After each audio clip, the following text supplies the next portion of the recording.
What's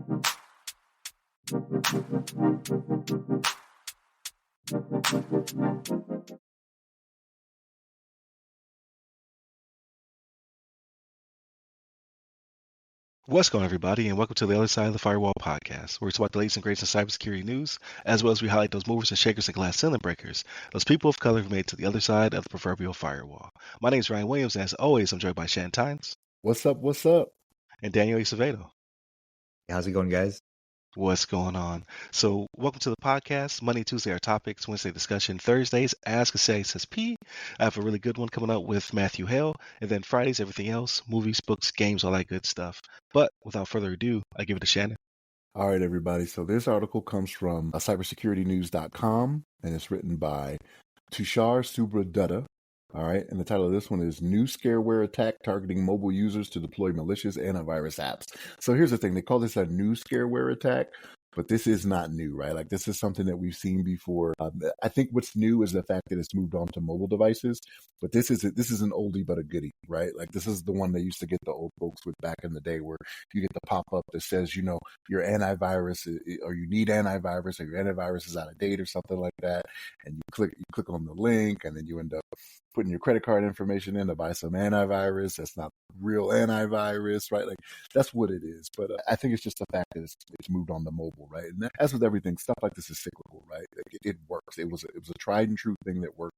And they're like, okay, what is the more common format now? It's not desktop computers. It's not laptops as much as it is your mobile devices, right? You have a computer in the palm of your hand. So pretty much what they're talking about is, you know, trying to make people aware of this. They call it scareware. And to be honest with you, like, even though I've been in the cyber community for a while, like, the term is new to me. I've never heard the term. Like, I've heard of your malwares, your ransomwares, but it was scareware. I was like, man, that's pretty apt. That's exactly what it is. But yeah, never heard it before. But that's pretty much what it is trying to scare you into thinking you're trying to protect your information, right? Which, and in this day and age, like, it'll work a lot better, right? Because you see all the stories, like, we bring them to you every week about things that are going on out there, to where people, if they start paying a little bit of attention, they're like, oh yeah, I know about that antivirus stuff. You know those guys on the other side of the firewall, they out here keeping us aware of what's going on. So I need to go ahead and put my credit card information in here to get this antivirus. But yeah, folks, just be careful out there, right? There's a lot of different scams and scareware and malware and things like that are attacking the phones out there. But just be on the lookout, folks. Daniel, what's your thoughts on this, man? Now, you hit the nail on the head on this one. I will admit, yeah, this is a oldie but a goodie. That's a good way to frame it. I will say, though, it's got some pretty graphics to it, though. It's using things that exist out there, right? JavaScript, HTML, embedding itself in there. Maybe from a website you're going to, or, you know, yeah, mostly it's like a website you're going to on your mobile device, whether you're, you know, reading something and then in the background it's getting infected and then it's coming up as a pop-up. I will admit it does a good job of displaying like a broken screen with the pop-up, hey, you have to click here. Yeah, I was going to say that. Yeah, that's really clever. That's a clever and a nice touch to it. I still think, and I don't want to hone in on my older folks here that have mobile phones, right? But I feel like this is almost an ageism of a malware attack. They're kind of these kind of things are very specifically targeted to older people that didn't grow up with the technologies, or these things are kind of new to them.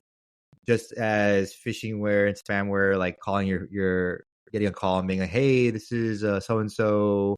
I'm with the police department. Your nephew's down here. You need to send a gift card to us to get him out of jail. Things like that are very tried and true, and they're geared towards that age group for a reason, right? I think if I were to get this pop up on my phone, like let's say I'm reading manga on a website or something like that on my phone, and then all of a sudden this shows up, my initial reaction still would be to hit the power button, lock my screen, and unlock it again to see if it'll go away, and then turn my phone off and turn it back on. But you know, if you didn't have the mobile phone from like, you know, the wonder years since you were like a kid attached to your hand, and you use this primarily to talk to your like sons and daughters, and you get this, you're gonna freak out, especially with that graphic, which is really well done. And you're gonna click the screen. Like, it's gonna get a lot of people.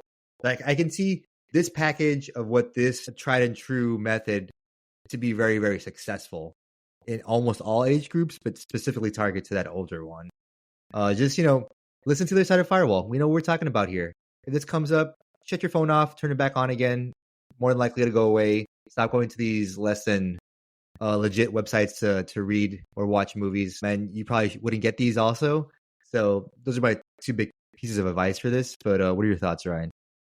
No, I absolutely agree. You bring up a good point. Like, if you're getting stuff like this, it could be because you've been somewhere you shouldn't have been, right? Like your phone is dirty now because you went to a less than reputable website to view content that you should be paying for or something to that effect. Yeah, like the graphic kind of it makes me chuckle, but I can see how it would make someone panic and hit the button, Yes. right? That's why I call it scareware. For me, it wouldn't be because I'm a cybersecurity guy. I would just be perplexed.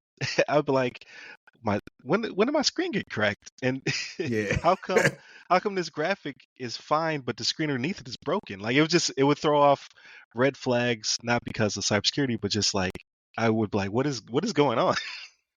Because you know I the don't technology, understand right? this combination of things. Yeah, because you know the What? technology. But if your Yeah, screen is never broke and you saw that, then you'd be like, "What? Oh no, right, I'm right. screwed." Yeah, if you're So, upgrading from a jitterbug to Apple phone. so let me ask a question of you two then. So let me pose it like this, as I'm thinking about this as you guys are talking and bringing up your good points.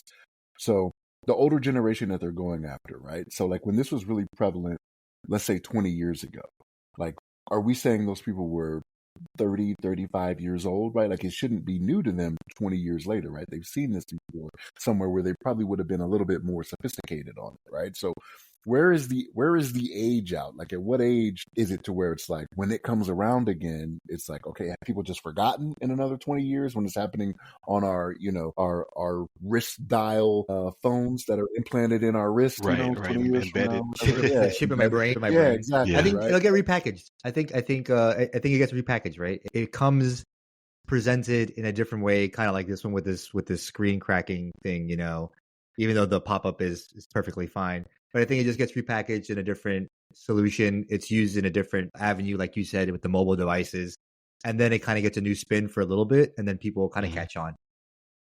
Yeah, I would say that the very ends of the spectrum. It'll be the super young who have not been exposed to things like this, right? But they still have a tablet, things of that nature. Like most parents are like, "Hey, here's a tablet. Like watch, I don't know, Dora the Explorer or Paw Patrol."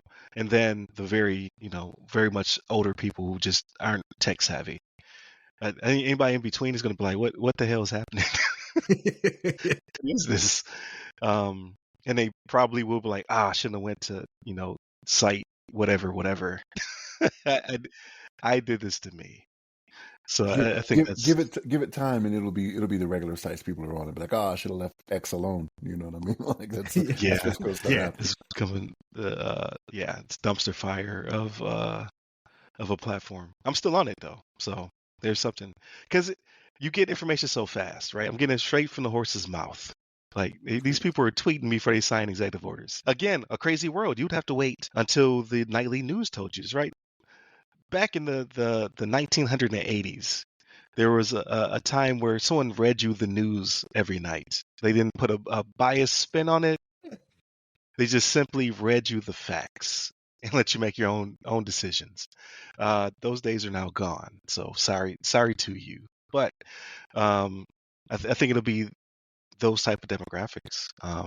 It's just people who have not been exposed to this stuff before will be the ones that fall prey to it. Unfortunately, I don't know. Like scareware, like same thing goes with malicious links and text, right? So like that scam's going around. Like Florida got hit, and it's going from state to state. So I don't know if it originated here or not, but like toll scam, like because we drive through tolls all the time. Now we're getting SMS messages saying you have a toll that's overdue. And if anybody knows Florida tolls, it's only like $3.75 to drive through it. Don't pay that toll on time, it's triple that. Like, that's how they make their money. So it's just scaring people into to making poor decisions. So definitely continue to tune in to the podcast. Monday, Tuesday, our topics. Wednesday, discussion. Thursdays, Ask a CISSP. I have a really good one coming up for Black History Month with Matthew Hale. And then Fridays, everything else. Movies, books, games, all that good stuff. Hit us up by all the websites that go by our name. The Other Side of the Firewall, The Other Side of the FW, or Ask a CISSP.